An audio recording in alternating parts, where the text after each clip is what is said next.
We're going to do a quick little rundown on this hog trap we built. Basically all it is just the head gate, and then I put panels all the way around. Use about 6 panels, that way we make it about as big as we can. So real simple design. I just made a frame out of angle iron. It's about 28 inches wide, 4 foot tall, comes out about 3 inches. I just put this top pipe, it's just a smaller pipe, and then a bigger pipe over it to make a hinge, so then it'll open. And I had some sea purlin hanging around, so I just used sea purlin. I made my gap less than 4 inches, so if you got any little pigs in there, they shouldn't be able to get out. And I wanted to have this brace back, so then when you catch hogs and they're pounding up against this, that you got this brace. But then also I made it where you can unbolt it, so then if you get hogs in here, unbolt these 2 down braces right here, and you can back your trailer right up to this right here. Pretty simple design. So I made the angle iron, so then that when this gate comes back, it'll catch up against it, and they can't, you don't want to be able to, for them to get their nose in there.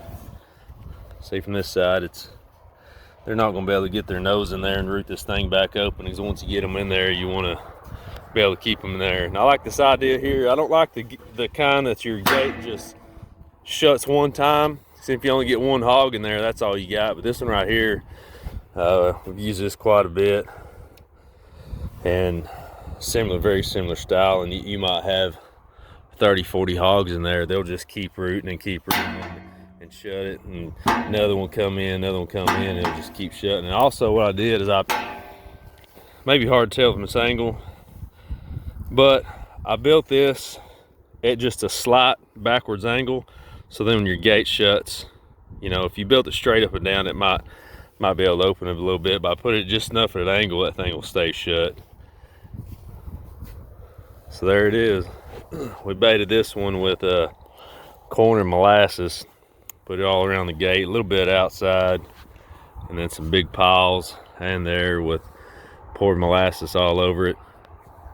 But they'll dang sure come in a hog trap like this. You want them to have a lot of room.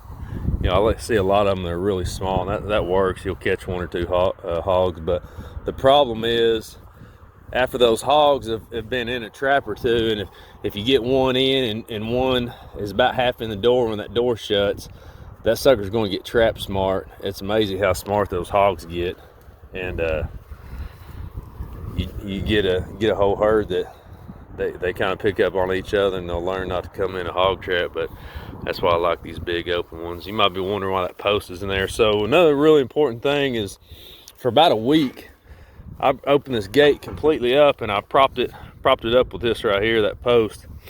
And so for a week, I didn't try to catch anything. I just baited it and put molasses in here, and they come in here and they've got some spots that they've rooted up in here. And now they've got to figure this thing out a week, and they've been able to come in and out this gate for a week. They know it. They're coming back every night, so we decided about time to put the gate down. We'll see what we get tomorrow. So another thing too on these hog traps, you want to make sure that it's in a spot where hogs are coming through. So there's the hog trap there. It's kind of hard to see through the trees, but there's the trap there.